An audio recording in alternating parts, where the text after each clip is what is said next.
Hey friends, it's July, which means it's time to update our daily temperature stitching project with all of June's temperatures. Basically, we take all of the high temperatures and all of the low daily temperatures from the month and we make it into an easy embroidery stitching project. So let's dive in.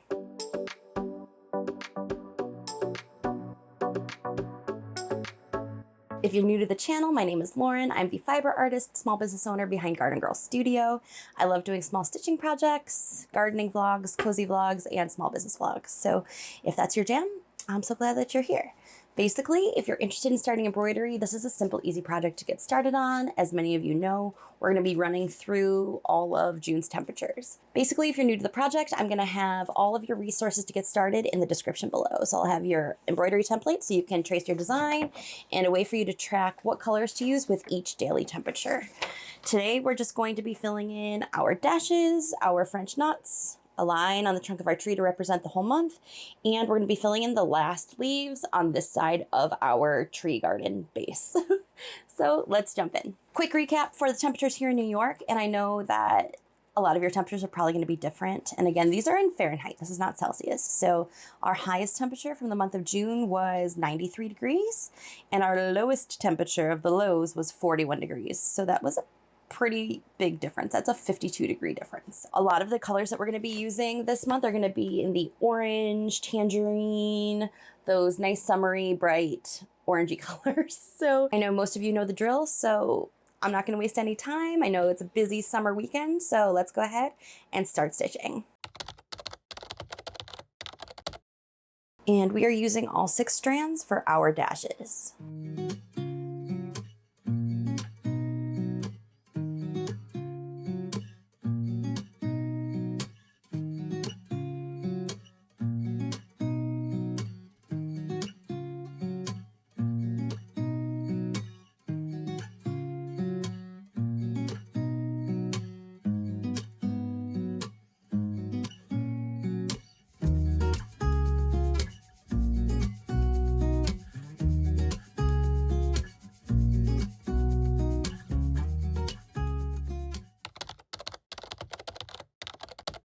Next, we're filling in our low temperatures with French knots. I personally like a little bit of a bigger knot, so I'm going to be using 6 strands and like maybe 1 or 2 loops.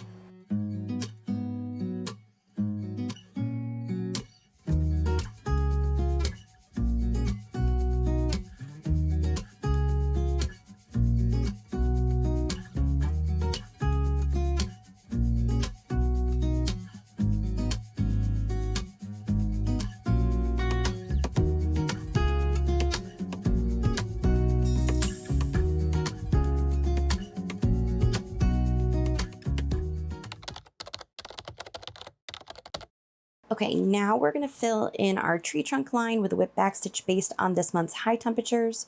We have a tie between salmon and orange for the color used most prevalently with our high temperatures, but we also had salmon represented in the low temperatures, so I think we're going to say that salmon was like one of the most dominant colors this month, so we're going to do salmon for, at least for my tree trunk.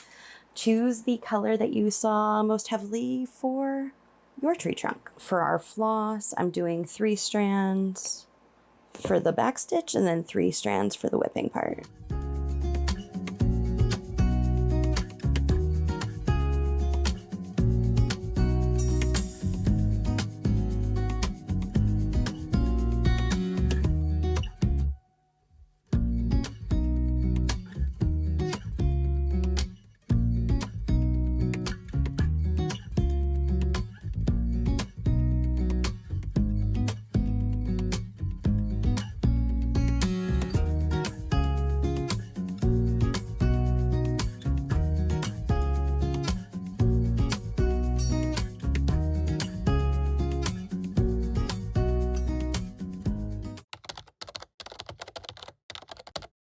Next, we need to fill in the 2 leaves using a fishbone stitch. We had 4 high colors. I always go with the high temperature colors when I'm filling in like our garden space. But for dark pink, we only had 1. So I'm really just going to be using these 3 colors. They're small leaves, so we don't have a ton of space. So I'm going to be using salmon, orange, and tangerine to create a gradient fishbone stitch. I'm using 3 strands per color, and we're just gonna go ahead and fill that in. I'm gonna link the fishbone stitch in the description below if you're wondering how step by step to do this stitch.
We did it. We finished adding all of June's temperatures, and I think it's coming out so good. Can you believe that we are halfway through this year already? Or at least halfway through this project? Because, yeah, seriously, same. So I think it's coming out great. I love seeing like the transition from like blue greens into like these nice summery tones.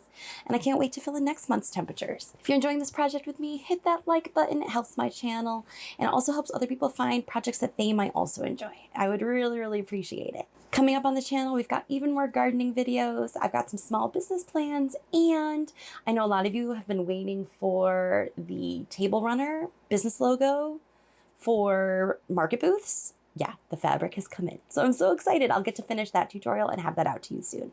I can't wait to share it with you. So be sure to hit that subscribe button so you know exactly when I drop my next videos. And until next time, friends, happy stitching.